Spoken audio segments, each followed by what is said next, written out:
லட்சிய போராட்டம் முடிவுக்கு வந்துள்ள நிலையில் மக்களின் நலனுக்காய் தன்னலம் பாராது செயற்பட்ட முன்னாள் போராளிகள் சமூகத்தில் ஓரம் கட்டப்படுகின்றமை கவலைக்குரியது.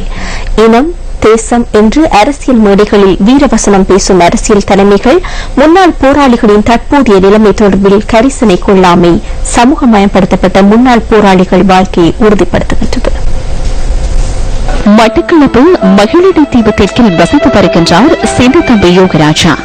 2009ஆம் ஆண்டு ஆயுத போராட்ட வாழ்க்கை முடிவுற்ற நிலையில் 2010ஆம் ஆண்டு முதல் குடும்பத்தாருடன் இணைந்து வாழ்கின்றார் இந்த முன்னாள் போராளி.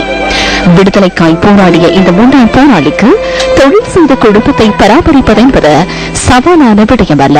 மனதில் உறுதியும் தொழில் திறமையும் இவருக்கு பக்கபலமாக இருந்தாலும் உணர்ச்சியற்ற கால் முயற்சிக்கு இடையூறாக அமைந்துள்ளது. 3 பிள்ளைகளையும் ஒரு பிள்ளையின் உயிரை ஷெல் காவி செல்ல 2 பிள்ளைகளின் எதிர்காலத்தை வளமாக்குவதற்காக நித்தமும் போராடுகின்றார் யோகராஜா.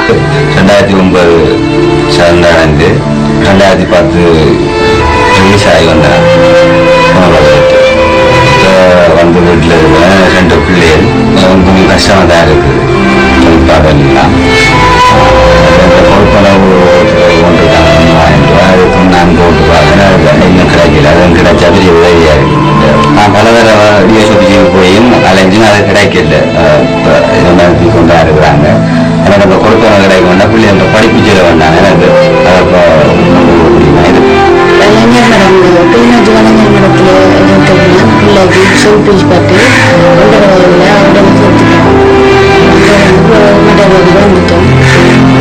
வந்து இங்கே பல அவளுக்கும் காலை ஏதாவது அவளோட கஷ்டத்தில் பதினொன்று 3000 ரூபாய் போட்டு 2000 போய் உங்களுக்கு கிடைக்கும். விடுதலைக்காய் ஆயுத நீதி போராடிய யோகராஜா இன்று தமது பிள்ளைகளின் கல்விக்காய் லட்சிய போராட்டத்தில் குதித்துள்ளார். உள்நாட்டிலும் சர்வதேசத்திலும் தேசியத்தை போர் வாசகமாக்கி வாக்கு வங்கியை இலக்கு வைப்பவர்கள் அவர்களின் அரசியல் இருப்புக்கு பகடிகளாக பயன்படுத்தப்படுகின்ற முன்னாள் போராளிகளின் தற்போதைய நிலை குறித்து கவனத்தில் கொள்ள வேண்டியது காலத்தின் தேவையாகும்.